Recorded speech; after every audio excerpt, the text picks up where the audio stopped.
اہل بیت اطہار علیہ السلام کی عظمت پر درود بھیجے محمد و آل محمد۔ اللہم صلی علی محمد و آل محمد وعجل فرجہم۔ وقت کے امام کے حضور ادائے احترام کے لیے، ان کی نظر لطف کو حاصل کرنے کے لیے انشاءاللہ پروردگار عالم اس عزاداری کو ہم اور آپ سب سے قبول فرمائے۔ ایک بار پھر درود بھیجیں محمد و آل محمد پر۔ اللہم صلی علی محمد و آل محمد وعجل فرجہم۔ فاتحہ۔ بسم اللہ الرحمن الرحیم۔ الحمد للہ رب العالمین الرحمن الرحیم مالک یوم الدین ایاک نعبد و ایاک نستعین اہدنا الصراط المستقیم صراط الذین انعمت علیہم غیر المغضوب علیہم ولا الضالین۔ بار دیگر درود بھیجے گا محمد و آل محمد پر۔ اللہم صلی علی محمد و آل محمد وعجل فرجہم۔ اعوذ باللہ من الشیطان الرجیم۔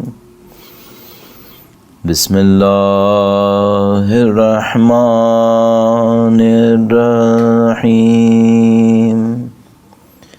الحمد للہ رب العالمین والصلاة والسلام علی سید الانبیاء والمرسلین حبیب الہ العالمین ابی القاسم محمد۔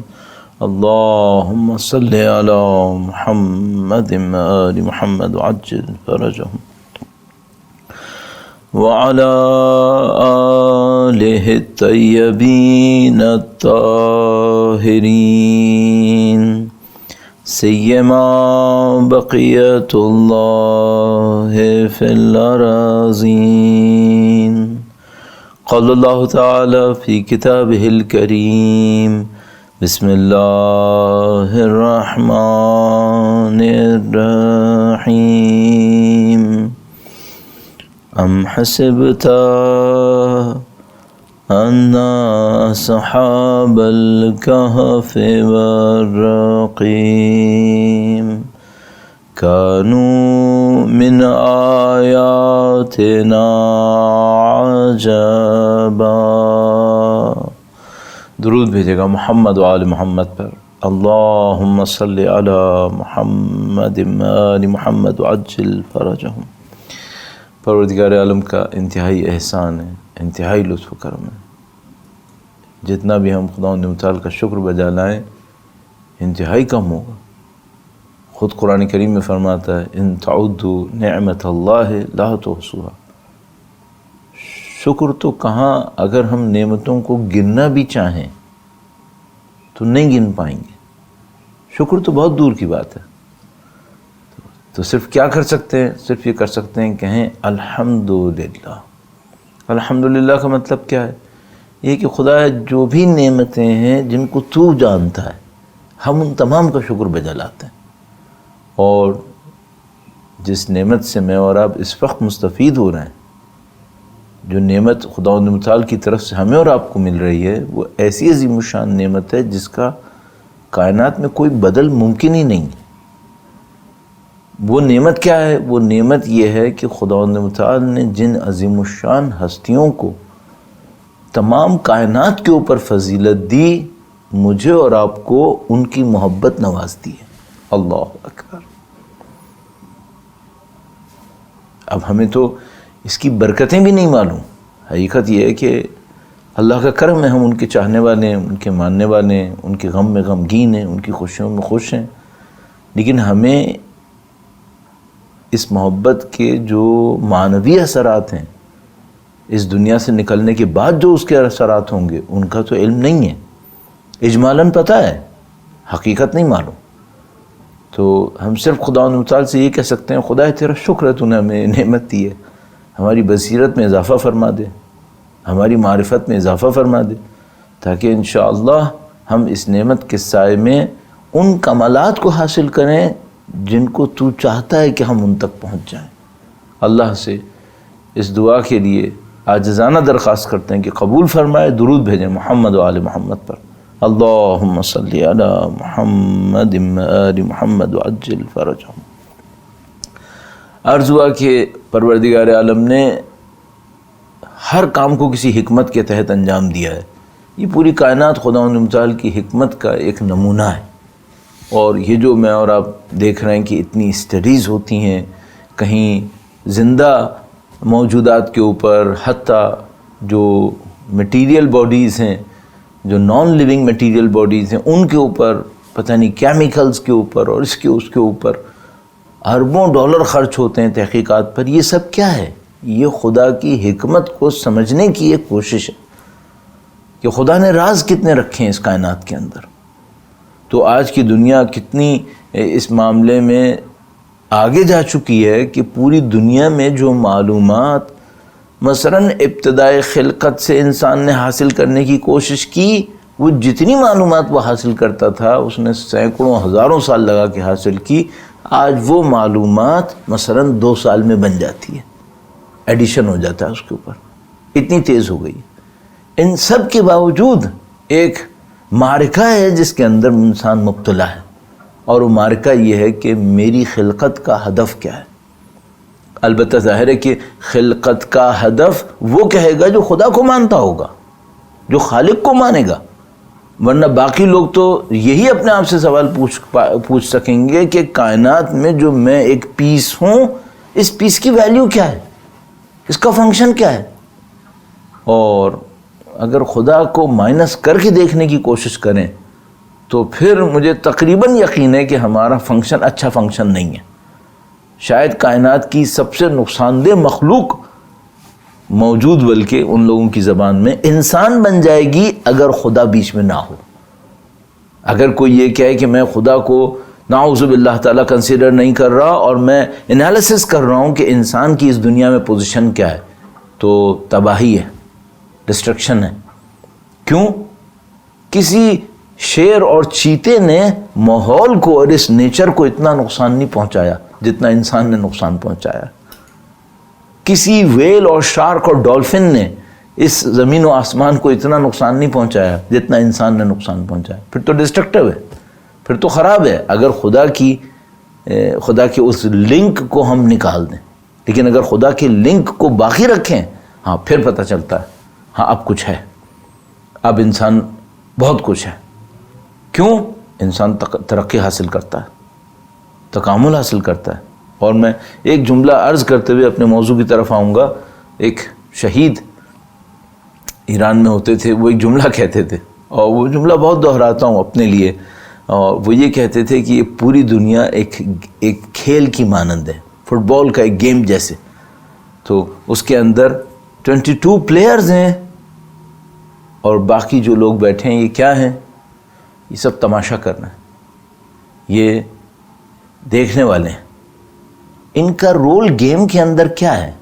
شور، تعریف، اور نہیں معلوم تنقید، کبھی پریز، کبھی ان کو اپریشیٹ کریں گے، کبھی کرٹیسائز کریں گے۔ کھیلتے ہیں خود یہ لوگ؟ نہیں، کھیلتے نہیں ہیں، کھیلتے وہ 22 پلیئرز ہیں۔ تو وہ کہتے تھے کہ اس دنیا کے اندر کچھ لوگ اصل میں کھیلنے والے ہیں، کچھ لوگ ہیں جن کا اصلی کام ہے۔ اصلی کام کیا ہے؟ قربتاً الی اللہ، اللہ کی طرف سفر کرنا۔ تو اس کائنات میں کچھ لوگ ایسے ہیں جن کا اصلی کام ہے وہ خدا کی طرف سفر کر رہے ہیں، اور باقی لوگ کیا ہیں؟ باقی لوگ ایک تماشائیوں کی طرح دیکھنے والے۔ تو ہمیں اور آپ کو کیا کوشش کرنی چاہیے؟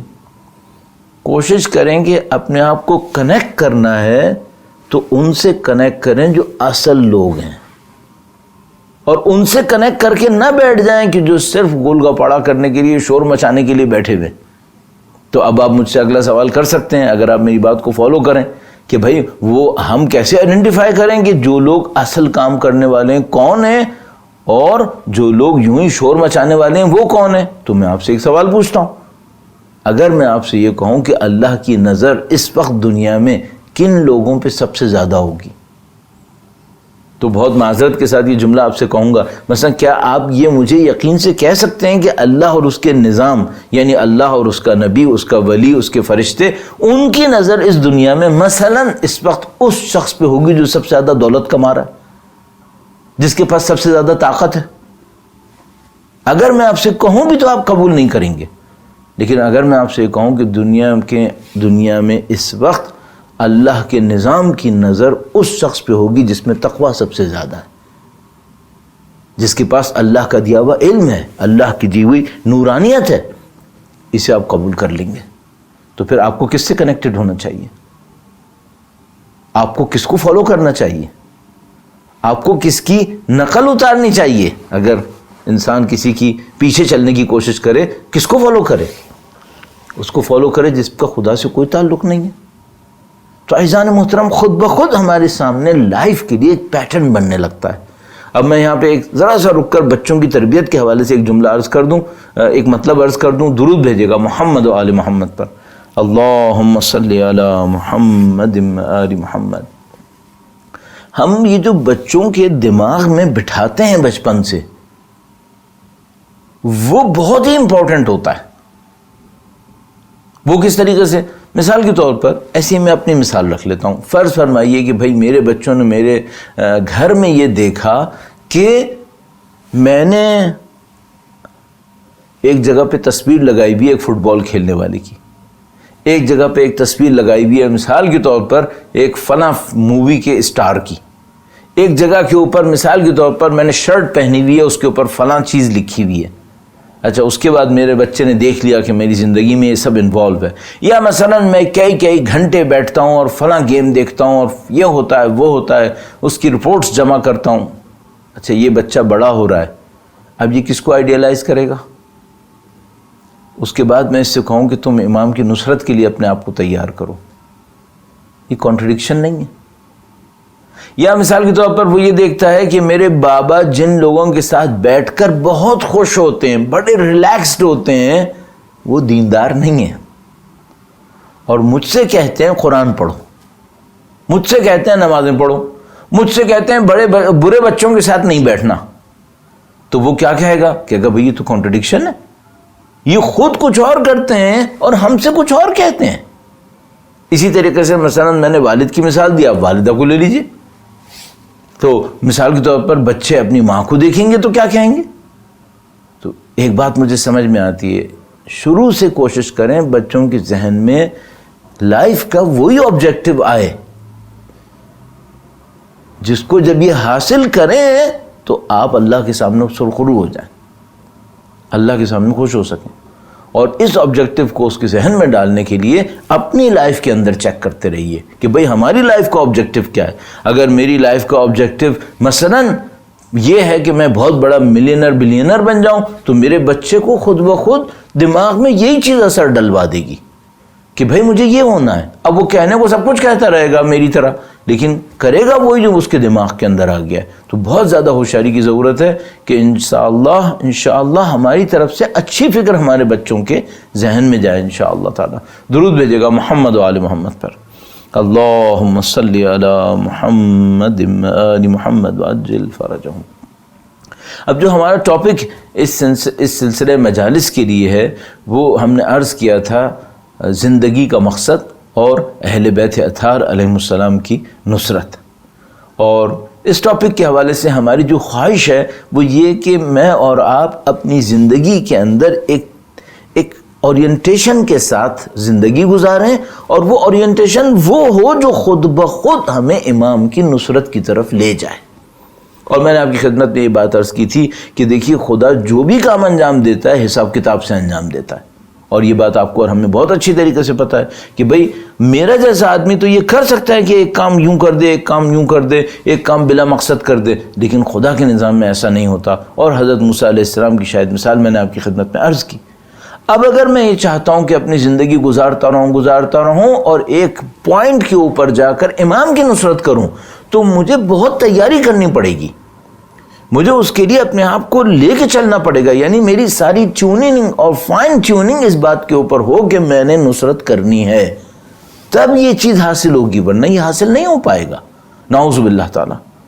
تو یہاں پہ میں ایک پوائنٹ اور عرض کرتا چلوں اور اس کے بعد پھر ہم یہ دیکھنے کی کوشش کریں گے کہ میں اپنے آپ کو چینج کیسے کروں کہ میری لائف کا آبجیکٹو بھی وہ بنے جو خدا چاہتا ہے اور میں امام کی نصرت بھی کر دوں. تو میں ایک پوائنٹ کو آپ کی خدمت میں عرض کرتا ہوں جو ایک اور ہیلپ فل پوائنٹ ہوگا ہمیں اس سمت بڑھنے کے لیے.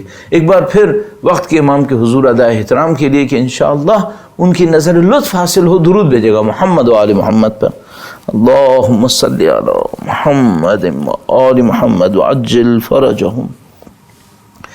ایک جملہ میرے ذہن میں بار بار آتا ہے اور وہ یہ جملہ آتا ہے کہ بھئی یہ جو امام کی نصرت کرنا ہے، ہم امام کی مدد کریں. البتہ مجھے مدد لفظ اچھا نہیں لگتا، یعنی بہرحال ہم کنٹریبیوٹ کر لیں جس سے ان کو کچھ نہیں ملنا ہے، ہمیں ملنا ہے. یہ کچھ دینا نہیں ہے، ایکچولی لینا ہے.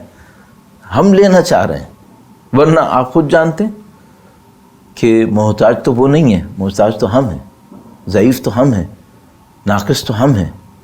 تو یہ جو میں امام کی نصرت کر کر اپنے آپ کو ڈیولپ کرنا چاہتا ہوں، ایک ٹائپ آف پروموشن مجھے مل جائے، یہ میرا ایگزام ہے، امتحان ہے، یا یہ میرا ریوارڈ ہے، یہ میرا انعام ہے؟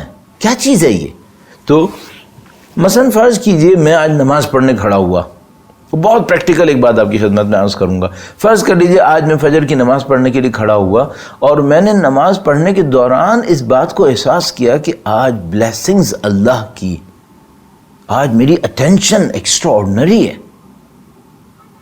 اچھی اٹینشن جا رہی ہے میری. میں مثلا اللہ کی طرف توجہ دے رہا ہوں اور مثلا سمجھ رہا ہوں کہ میں کیا کہہ رہا ہوں، اور تھوڑا تھوڑا مثلا گریہ بھی میرے اوپر طاری ہو رہا ہے. تو میں دیکھ رہا ہوں آج معاملہ بہت اچھا ہے، صحیح ہے. تو فوراً میرے ذہن میں یہ بات آتی ہے آج اتنا اچھا کیوں چل رہا ہے؟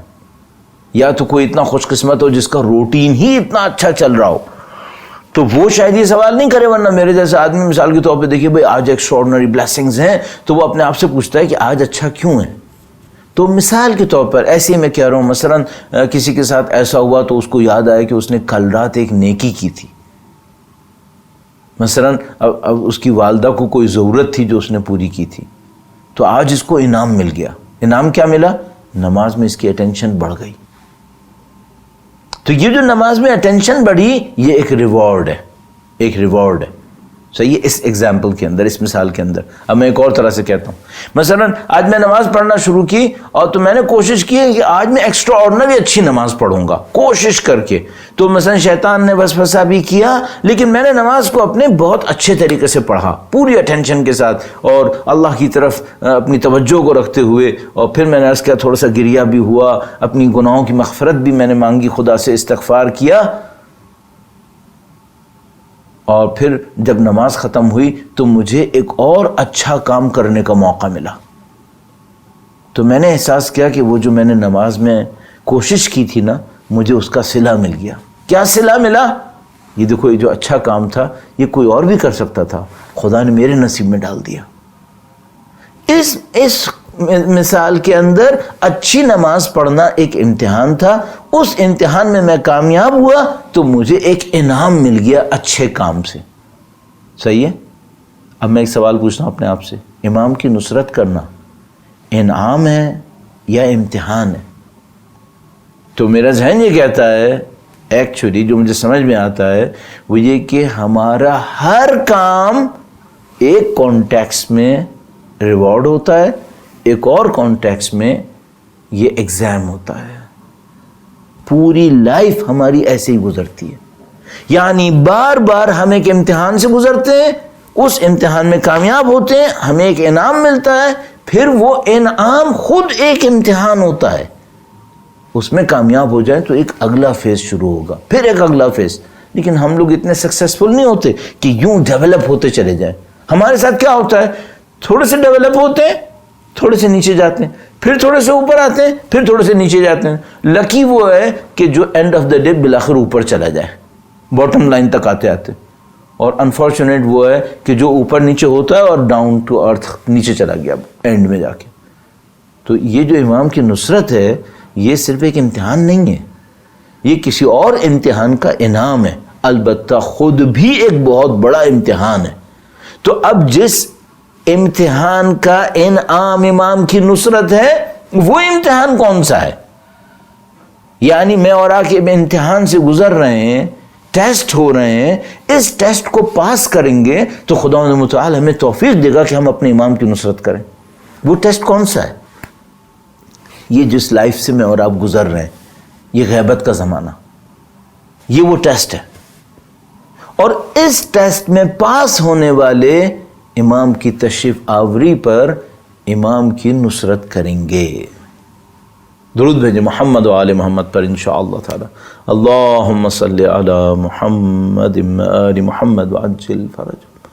تو یہ جو آپ مثال کے طور پر ریونین میں اپنی زندگی گزار رہے ہیں، صبح کو جا رہے ہیں، وقت کو واپس آ رہے ہیں، اپنے بیوی بچوں کے ساتھ گھر کے اندر ہیں، کیا آپ کا بیہیویئر، کیا میرا بیہیویئر ہے، کیا ہمارے مورلز ہیں، کیا ہم نے کمایا ہے، سچ بولا ہے، نہیں بولا ہے، ٹریٹمنٹ کیا کیا لوگوں کے ساتھ، یہ سب کیا ہے؟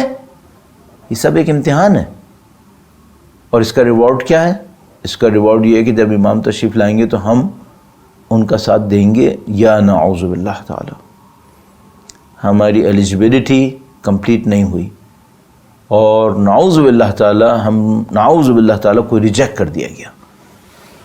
اگر خدا نہ کرے ریجیکٹ ہو گیا تو کیا ہوگا؟ یا یہ نیوٹرل بیٹھا رہ جائے گا امام کی نصرت کے مقابلے میں، اپنے گھر میں بیٹھا رہ گیا، نعوذ باللہ تعالی، یا اللہ اکبر یہ اس کیمپ میں بیٹھ گیا جس کو ختم کرنے امام آئے۔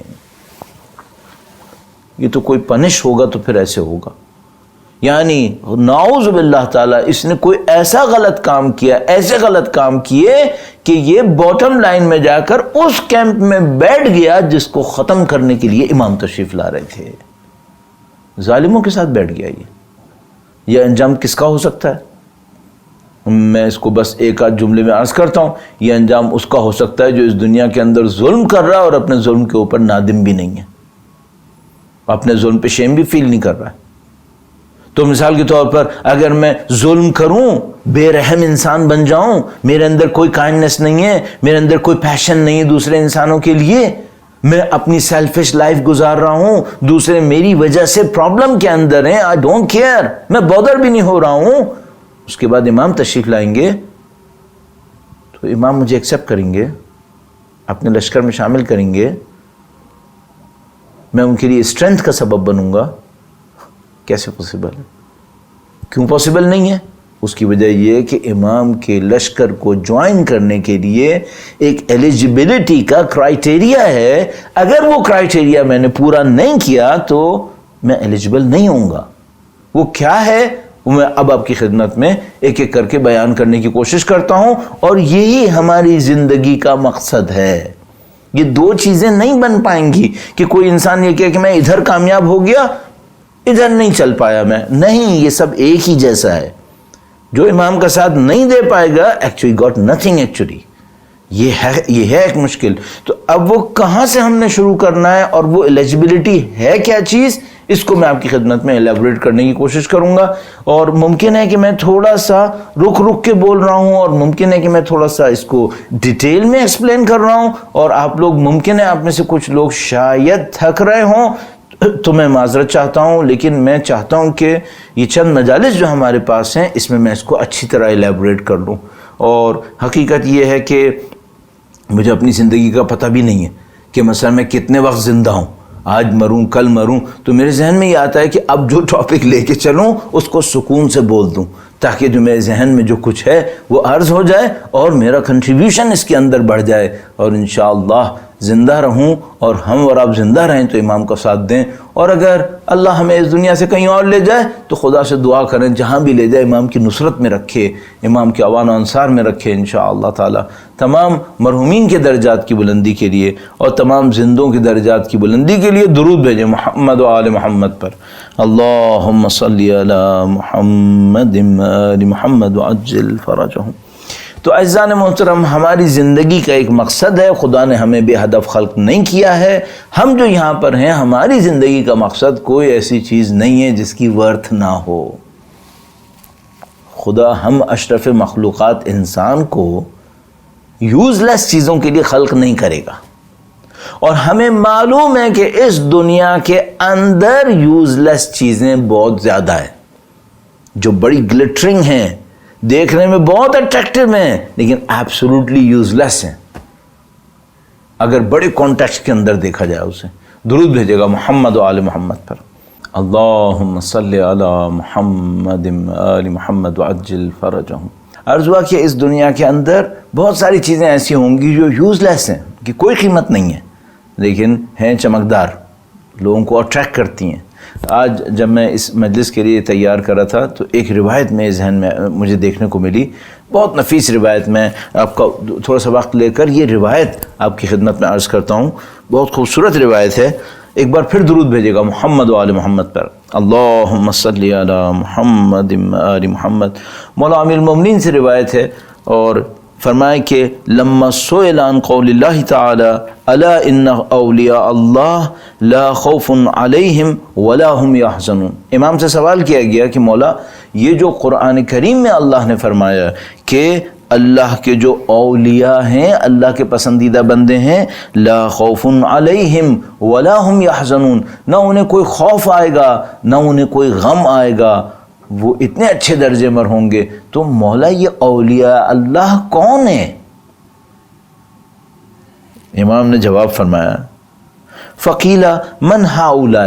کسی نے پوچھا یہ کون لوگ ہیں اولیاء اللہ؟ امام نے فرمایا, اب یہ صفتیں میں آپ کی خدمت میں عرض کر رہا ہوں, تو ہم لوگ کوشش کیا کریں. پہلے تو میں کبھی کبھی یہ کرتا ہوں کہ کبھی کوئی روایت پڑھتا ہوں اچھوں کی, تو دیکھتا ہوں کہ چلو اچھوں کی روایت ہے, میرے اندر اس میں سے کیا ہے. یا اگر کوئی بروں کی روایت پڑھتا ہوں کہ بھائی جو اشرار ہوتے ہیں وہ ایسے ہوتے ہیں, تو میں دیکھتا ہوں کہ بھائی خدا نہ کرے ان کی کوئی برائی میرے اندر تو نہیں ہے. اب میں یہ اچھائی آپ کی خدمت میں عرض کر رہا ہوں, ایویلویٹ کیجیے گا اپنے آپ کو.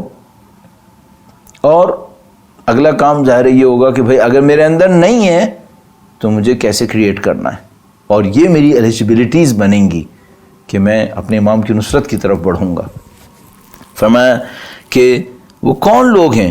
فرمایا امام نے ہم قوم اخلصوا للہ تعالی فی عبادتہ. یہ وہ لوگ ہیں جو اللہ کی عبادت میں خالص ہو چکے ہیں, اخلاص کرتے ہیں, یعنی عبادت کو کسی اور کے لیے انجام نہیں دیتے, عبادت کو صرف خدا کے لیے انجام دیتے ہیں. مخلص لوگ ہیں, اللہ کے مخلص بندے ہیں. اچھا, یہ پہلا کام ہی بہت آسان کام نہیں ہے, کافی مشکل کام ہے. عبادتوں میں اخلاص حاصل کرنا خود بخود علم کا نزول ہوتا ہے اس شخص کے اوپر جو اپنے آپ کو خدا کے لیے مخلص کر لے.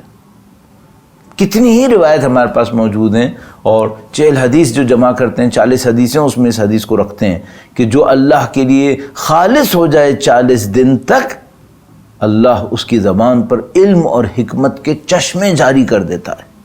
اب مجھے نہیں معلوم کون سی وہ باتیں ہوں گی جس کو اللہ کے نبی کہہ رہے ہیں علم اور حکمت, اللہ کے نبی ارشاد فرما رہے ہیں. تو فرمایا امام نے صفات کو بیان کیا, ہم قوم اخلصوا للہ تعالی فی عبادتہ. یہ اللہ کے وہ بندے ہیں جنہوں نے اللہ کی بندگی میں خلوص اختیار کر لیا ہے. البتہ اللہ کی بندگی صرف عبادت نہیں ہوتی ہے, پوری بندگی پوری زندگی سے ہوتی ہے. پوری زندگی میں اللہ کے لیے خالص ہیں, کوئی کام بغیر خدا کے لیے نہیں کرتے, صرف خدا کے لیے کرتے ہیں. ہنسنا, اٹھنا, بیٹھنا, سب کام خدا کے لیے.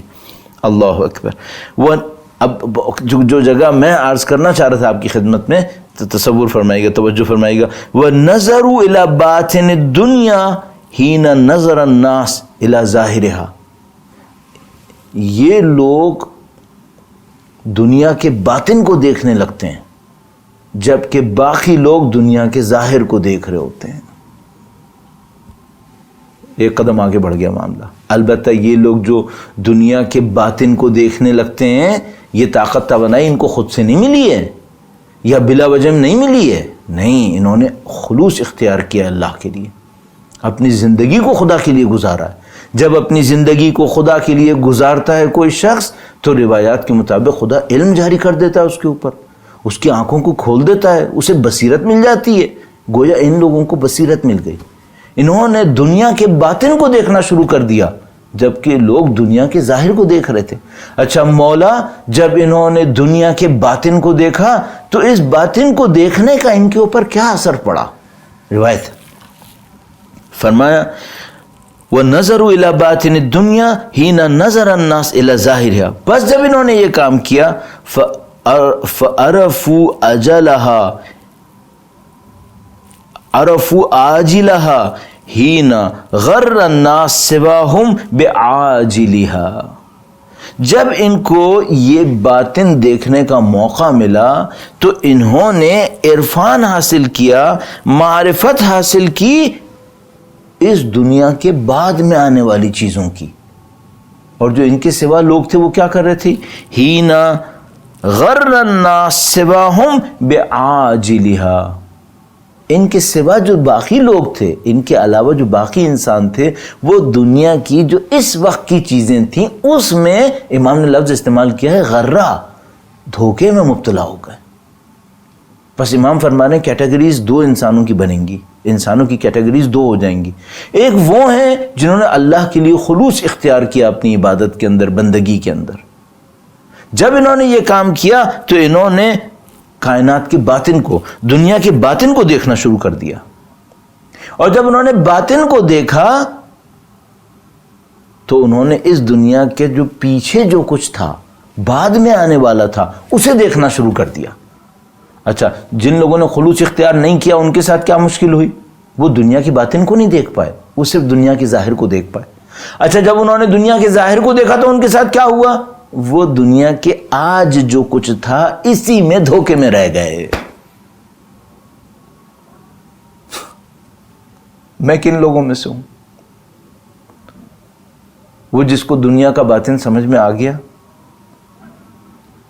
اور دنیا کے پیچھے کسی اور حقیقت کو دیکھنے لگا، یا میں ان لوگوں میں سے ہوں جس کو دنیا کا باطن سمجھ میں نہیں آیا؟ سب لوگ دنیا کا ظاہر دیکھ رہے تھے، میں نے بھی ظاہر کو دیکھا، سب لوگ ظاہر پہ مر رہے تھے، اس وقت پہ مر رہے تھے، آج یہ ہو جائے، آج یہ ہو جائے، میں بھی اسی میں لگ گیا۔ مجھے بھی دولت چاہیے، مجھے بھی طاقت چاہیے، مجھے بھی شہرت چاہیے۔ یہ تو باقی سب بھی یہی کر رہے تھے، مجھ میں اور ان میں کیا فرق ہوا؟ امام فرمانے بدقسمتی سے بعض لوگوں میں کوئی فرق نہیں ہوا۔ خلوص اختیار کریں تاکہ اللہ معرفت دے۔ روایت کا باقی حصہ بھی عرض کرتا ہوں، انشاءاللہ مولا کے کلام کی برکت سے ہمارے اندر وہ ایلیجبلٹی کریٹ ہو جائے انشاءاللہ تعالی۔ فَعَرَفُوا عَاجِلِهَا حِينَ غَرَّ النَّاسِ سِوَاهُمْ بِعَاجِلِهَا، لوگوں کو دھوکہ ہو گیا آج کی دنیا دیکھ دیکھ کر، وہ اس دھوکے میں نہیں پڑے، انہوں نے دنیا کے پیچھے جو کچھ تھا اسے دیکھا۔ بہت خوبصورت جملات ہیں مولا کے، اگلے دو جملے اور بھی خوبصورت ہوتے جا رہے ہیں۔ فَتَرَكُوا مِنْهَا مَا عَلِمُوا أَنَّهُ سَيَتْرِكُهُمْ، امام نے فرمایا کہ جب ان لوگوں نے دنیا کے باطن کو دیکھا تو اس کا اثر کیا پڑا؟ پہلا اثر یہ پڑا، انہوں نے دنیا کی جو اس وقت کی حقیقت تھی اسے اگنور کیا، اس وقت جو کچھ گلٹرنگ تھا، چمک رہا تھا، اسے اگنور کر دیا۔ انہوں نے کہا نہیں، اس دنیا کا ایک باطن ہے، اس کے پیچھے کچھ ملنے والا ہے، اس دنیا کے بعد موت ہے، موت کے بعد کچھ اور ہے، ہمیں وہ چاہیے۔ تو پہلے تو انہوں نے وہاں دیکھنا شروع کر دیا، اس کے بعد انہوں نے کیا کیا؟ انہوں نے دیکھا، میں معذرت چاہتا ہوں اگر تھوڑا میں آپ کا وقت اس روایت پہ لے رہا ہوں اور تھوڑی سی اس کو ڈیٹیل میں عرض کر رہا ہوں، بہت خوبصورت کلام ہے یہ۔ امام نے فرمایا کہ ان لوگوں نے دیکھا کہ دنیا میں تین چیزیں ہیں، دنیا میں، اس دنیا میں تین قسم کی چیزیں ہیں۔ ایک وہ چیز ہے کہ اگر آپ نے اس کو حاصل کیا دنیا میں سے تو آپ کو اس دنیا کے بعد انعام ملے گا بہت زبردست۔ انہوں نے اپنی آنکھوں کو اسی پہ لگا لیا، کہا ہمیں اس دنیا کی زیادہ پرواہ نہیں ہے، اس دنیا سے جو کچھ لے کر ہمیں بعد میں اچھا ملے ہمیں اس کی پرواہ ہے۔ تو دنیا سے انہوں نے اس کا سلیکٹ کیا، لیکن اس دنیا میں دو چیزیں اور بھی تھیں۔ اس دنیا میں ایک چیز اور تھی جس کو انہوں نے سمجھ لیا، جو باطن دیکھ رہے تھے انہوں نے سمجھ لیا یہ ہمارے ساتھ نہیں چلے گی، یہ ہمارے ساتھ نہیں چلے گی، یہ ہمیں چھوڑ دے گی۔ مثلا یہ گھر میں میں کہیں رہ رہا ہوں، یہ گھر میرے ساتھ چلے گا؟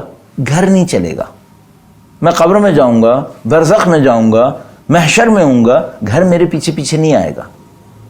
انہوں نے بھی چھوڑ دیا، جب یہ ہمارا ساتھ نہیں دے رہا تو ہم کیوں اس کا ساتھ دیں، ہم کیوں اس کے لیے مریں؟ امام فرما رہے ہیں، امام نے فرمایا کہ فَتَرَكُوا مِنْهَا مَا عَلِمُوا أَنَّهُ سَيَتْرِكُهُمْ، اس دنیا میں سے جس چیز کو انہوں نے دیکھا کہ یہ چیز تو ہمیں ترک کر دے گی، انہوں نے بھی ترک کر دیا۔ میں نہیں کہہ رہا میں اپنا گھر چھوڑ دوں، روڈ کے اوپر چلا جاؤں، نہیں، گھر سے دل نہ لگاؤں۔ اگر یہ گھر میرے پاس تھا تو اللہ نے اس گھر کو بھی کسی مقصد سے دیا تھا، وہ مقصد ساتھ چلے گا، اس مقصد کو حاصل کرو۔ گھر میں کیا رکھا ہے، بزنس میں کیا رکھا ہے، دولت میں کیا رکھا ہے، اس نے میری قبر میں نہیں جانا ہے، اس نے میری برزخ میں نہیں جانا ہے، اس کے ذریعے کچھ اور لینے کو کہا تھا خدا نے، اسے لے لو، کیوں؟ وہ بعد میں ساتھ دے گی۔ تو انہوں نے دیکھا کہ جو دنیا میں سے ساتھ دینے والا ہے اسے تو پکڑ لو، اور جو دنیا میں سے ساتھ نہیں دے گا، ہمیں چھوڑ دے گا، انہوں نے اس کو چھوڑ دیا۔ لیکن اس دنیا کی برائی یہاں ختم نہیں ہو رہی، اس دنیا میں ایک اور خطرناک چیز ہے، بس اس دنیا میں کچھ وہ ہے جو آگے جائے گا، اسے انہوں نے لے لیا۔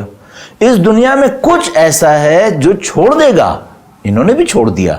لیکن اس دنیا میں ایک اور بدبختی ہے، اس دنیا کی کچھ چیزیں ایسی ہیں جو انسان کو ختم کر دیتی ہیں، قتل کر دیتی ہیں، انسان کو مار دیتی ہیں۔ انہوں نے دیکھا کہ اس دنیا کے اندر کچھ چیزیں اتنی خطرناک ہیں کہ ہمیں مارنا چاہتی ہیں، تو انہوں نے کیا کیا؟ انہوں نے اس سے پہلے کہ وہ انہیں مارتی، انہوں نے اسے مار دیا۔ امام کا کلام ہے، امام کا کلام، امام نے فرمایا، تو امام نے فرمایا کہ انہوں نے فَعَرَفُوا عَاجِلَهَا حِينَ غَرَّ النَّاسُ سِوَاهُمْ بِعَاجِلِهَا، انہوں نے دنیا کے پیچھے کو دیکھا، دنیا کے بعد میں جو آنے والا تھا اس کو دیکھا، پہلی چیز۔ اس کے بعد فَتَرَكُوا مِنْهَا مَا عَلِمُوا أَنَّهُ سَيَتْرِكُهُمْ، انہوں نے دیکھا اس دنیا میں سے کچھ چیزیں ایسی ہیں جو ہمیں ترک کر دیں گی، انہوں نے ترک کر دیا۔ وَأَمَاتُوا مِنْهَا مَا عَلِمُوا أَنَّهُ سَيُمِيتُهُمْ، انہوں نے دیکھا دنیا کی کچھ چیزیں ایسی ہیں جو ہمیں مارنے والی ہیں۔ جب انہوں نے دیکھا کہ دنیا کے اندر کچھ چیزیں ایسی ہیں جو ہمیں ختم کرنے والی ہیں، انہوں نے ان چیزوں کو ختم کر دیا۔ وہ کیا چیزیں ہیں؟ دنیا کی غلامی۔ آج میں دنیا کی محبت میں پھنس جاؤں تو یہ دنیا مجھے غلام بنا دے گی، یہ دنیا مجھے ختم کر دے گی۔ تو انہوں نے کہا ٹھیک ہے، اگر یہ دنیا کی محبت مجھے غلام بنانا چاہتی ہے، میری روحانی ترقی کو ختم کرنا چاہتی، میں اس دنیا کی محبت کو قتل کر دوں گا، میں اس کو ختم کر دوں گا۔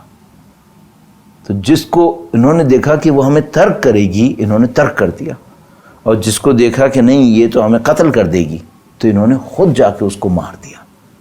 اب یہ لوگ خالص ہو گئے۔ خالص ہو گئے تو کیا مطلب ہوا؟ دنیا کا برا اثر ان کے اوپر اب نہیں ہوگا۔ دنیا کے تعلقات، دنیا کی غلط محبتیں، دنیا کی اٹریکشنز، یہ سب ان سے معاملہ ختم ہو گیا۔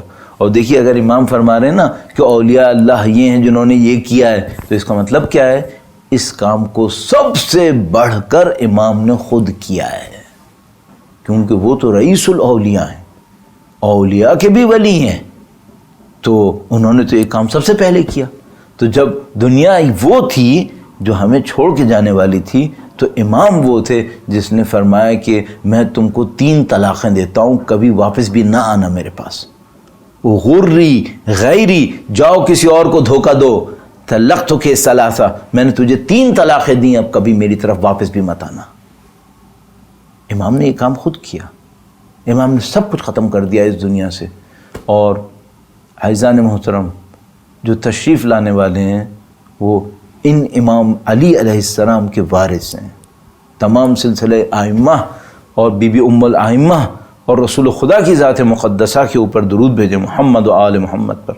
اللہم صلی علی محمد آل محمد وعجل فرجہ۔ یہ بہت نفیس روایت ہے، اور شاید چونکہ آپ کے جیسے لوگ سننے والے تھے، اور شاید خدا چاہتا تھا کہ آپ لوگوں تک یہ پیغام پہنچ جائے، تو پروردگار عالم نے مجھے توفیق دے دی کہ یہ روایت مجھے نظر آ گئی کہ میں آپ کی خدمت میں عرض کر دوں۔ اعزان محترم، یہ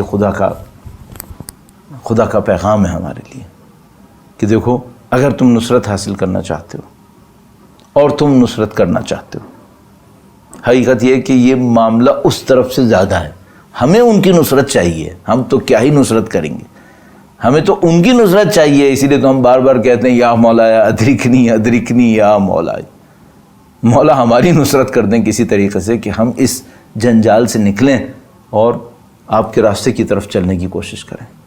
تو اگر تمہیں یہ چاہیے تو ذرا دنیا کو دیکھتے رہنا، دنیا تمہیں دھوکہ نہ دے دے، اور بڑا نفیس پیغام اس روایت کے اندر ہے. الحمدللہ رب العالمین. مجھے یہی احساس ہو رہا ہے کہ مجالس کے صدقے میں انسان کو بہت کچھ سننے کو ملتا ہے. تو یہ سننے کو مل گیا، اس پر عمل کرنے کی کوشش کریں گے اور اللہ سے دعا بھی کریں گے. کون سا ٹائم دعا کرنے کا سب سے اچھا ہے؟ جب انسان کا دل نرم پڑ رہا ہو. جب انسان کا دل نرم پڑ رہا ہو. کب انسان کا دل نرم پڑتا ہے؟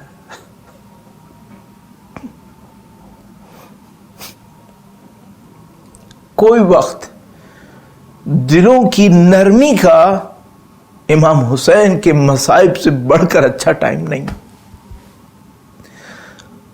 وہ وقت جب ہم اہل بیت اطہار علیہ السلام کے مصائب کو سوچتے ہیں، ایک خاص لطف حاصل ہوتا ہے، کنیکشن کی وجہ سے شاید، اور اسی کے صدقے میں خدا وہ لمحات دیتا ہے جب انسان خدا سے راز و نیاز کرتا ہے، گفتگو کرتا ہے. اور عزیزان محترم، یہ ماہ محرم کے ایام ہیں، سید الشہداء کے غم کے ایام ہیں، اور آپ اور میں شاید ایک دن میں کئی مرتبہ سید الشہداء کے غم میں گریا کریں، اس سعادت کو حاصل کریں، اور ہمیں وہ موقع نصیب ہو کہ ہم خدا کی طرف اپنے سفر کو اور تیزی سے انجام دے سکیں. اللہ سے دعا کریں گے. آپ بھی دعا کیجئے گا سب کے لیے، اور سب ایک دوسرے کو دعا کریں گے تاکہ خدا متعال آسان کر دے اور ہمیں امام حسین کے راستے پر پہنچا دے، امام حسین کے وارث کے راستے پر پہنچا دے. عزیزان محترم، میں نے عرض کیا ماہ محرم کے ایام ہیں، اور یہ ایام اس ذکر کے لیے ہیں جب سید الشہداء کربلا کی طرف گامزن تھے. مدینے سے نکلنے کے بعد ایک خاص سفر شروع ہو گیا تھا سید الشہداء کا، اور وہ سفر قربانی کا سفر تھا، وہ سفر شہادت کا سفر تھا. ایسا نہیں ہے کہ سید الشہداء کے لیے اس راستے میں کوئی ابہام تھا، کوئی چیز مبہم تھی. اصلا بہت سارے واقعات یہ بتا رہے ہیں، بہت ساری روایات یہ بتا رہے ہیں کہ سید الشہداء مکمل کلیئرٹی کے اوپر تھے، اور لوگوں کو بار بار یہ بات کنوے کر رہے تھے کہ میں شہید ہونے جا رہا ہوں. مکے کا واقعہ ہے.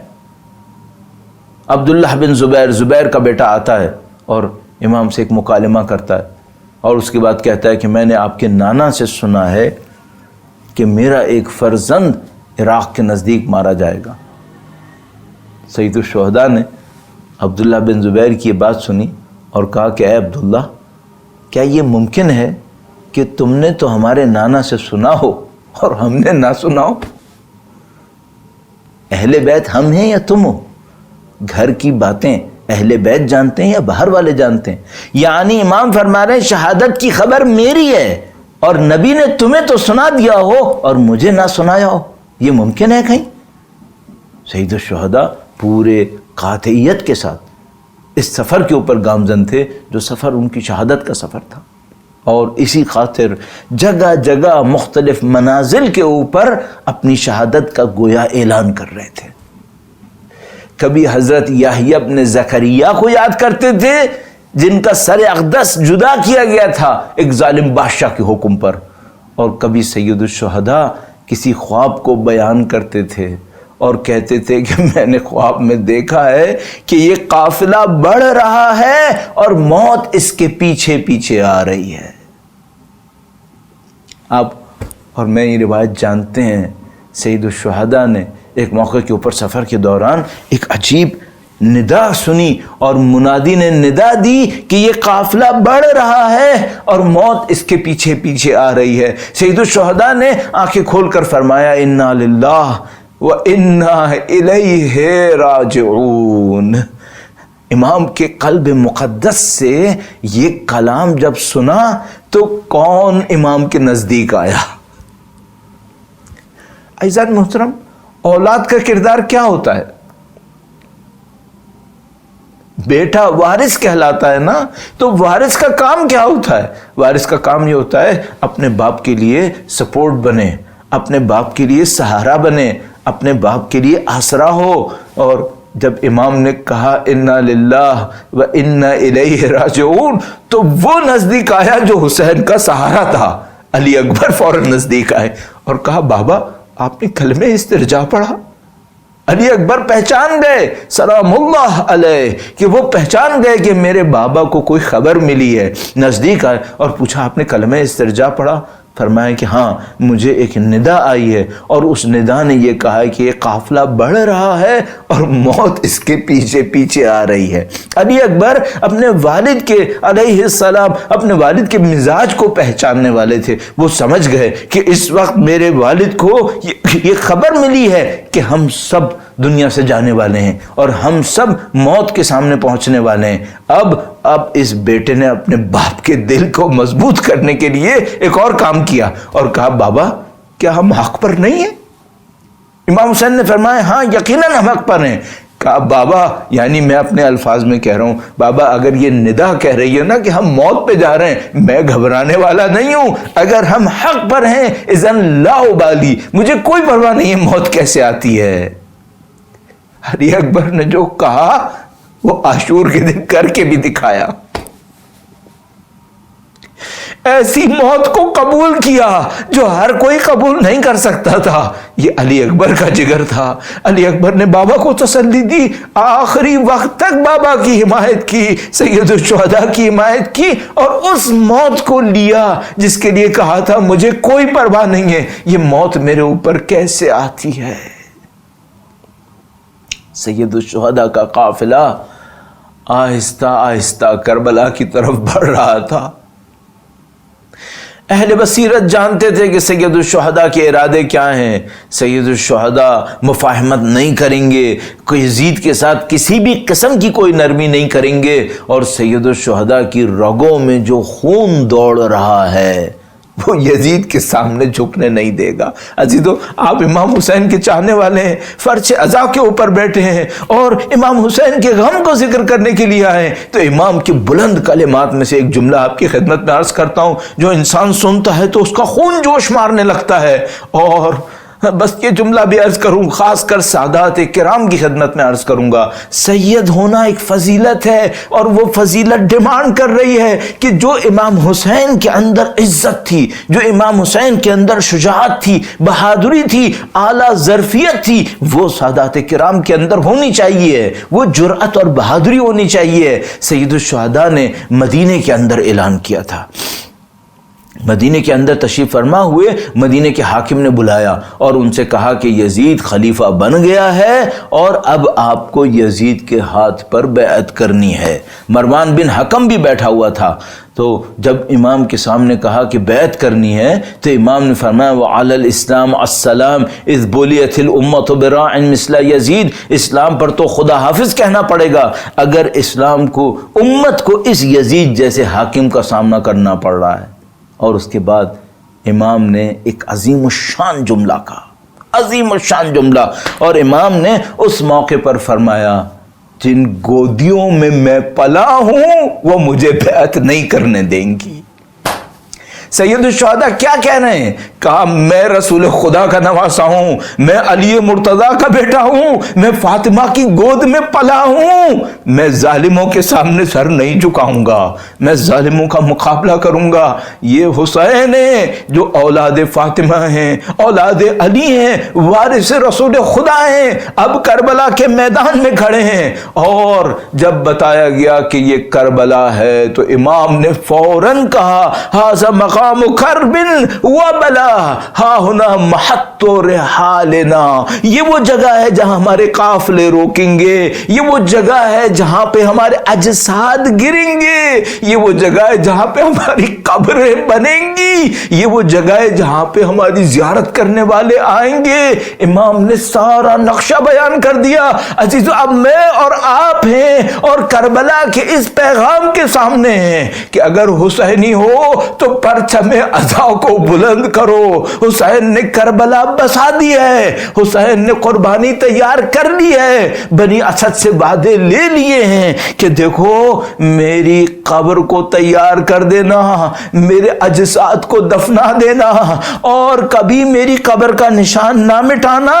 اور آخری بات، ایک عجیب بات کہی، کہا کہ دیکھو اگر کوئی میرا چاہنے والا میری زیارت کے لیے آئے تو اسے بھوکا پیاسا نہ چھوڑنا، بلکہ تم اس کے بھوک اور پیاس کے ذمہ دار بننا۔ عزیزو میں نے بڑا وقت لیا آپ کا، بس ایک جملہ اور عرض کر دوں، ایک واقعہ عرض کر دوں۔ ایک ضعیفہ جو کربلا میں کئی سال وقت گزارتی نہیں، کئی سال وقت گزارتی نہیں، میں تبرکاً عرض کرتا ہوں اس واقعے کو، کئی سال وقت گزارتی نہیں، کسی کی مدد کے بغیر، وہ صدام کے جیسے دور کے اندر کسی کی مدد کے بغیر وہاں پہ زندگی گزارتی رہیں۔ تو کسی نے ان سے ایک دفعہ پوچھا کہ بی بی، نہ آپ کا کوئی مرد ساتھ ہے، نہ آپ کے پاس کوئی پیسہ دولت ہاتھ میں ہے، آپ یہاں کیسے زندگی گزارتی ہیں؟ تو اس نے کہا کہ میں اس دروازے کے پیچھے سو جاتی ہوں جب زیارت بند ہوتی ہے، تو وہ جو زیارت کے لیے دروازہ کھولتا ہے مجھے جانتا ہے، وہ مجھے صبح کو اٹھا دیتا ہے، میں دوبارہ چلی جاتی ہوں اور طہارت کرنے کے بعد پھر دوبارہ زیارت میں مشغول ہو جاتی ہوں۔ اس کے بعد صدام کا دور تھا، کوئی پرواہ کرنے والا تھا اس زمانے میں؟ اس زمانے میں تو 10 سختیاں تھیں۔ تو اس بندے نے اس بی بی سے پوچھا، یہ خاتون پاکستان کی تھیں، ایک گاؤں کے علاقے کی تھیں، لیکن اس کا خلوص کتنا زیادہ تھا۔ تو انہوں نے ایک جملہ پوچھا اس سے، ان خاتون سے، کہا بی بی یہ تو آپ نے سب بتا دیا، یہ بتائیں کھاتی پیتی کہاں سے ہیں؟ پیسہ تو ہے نہیں آپ کے پاس، کوئی مرد بھی نہیں ہے، تو آپ کھاتی پیتی کہاں سے ہیں؟ اس ضعیفہ نے بڑا عجیب ایک جملہ بولا عزیزو، اس جملہ نے کہا کہ ارے یہ تو نے کیا پوچھ لیا، یہ جو حسین ہے یہ خود یہاں پر آیا بھوکا پیاسا رہا ہے، اب کسی کو بھوکا پیاسا رہنے نہیں دیتا یہاں پر، یہ سب کی بھوک اور پیاس مٹا دیتا ہے، کسی کو بھوکا پیاسا نہیں رہنے دیتا۔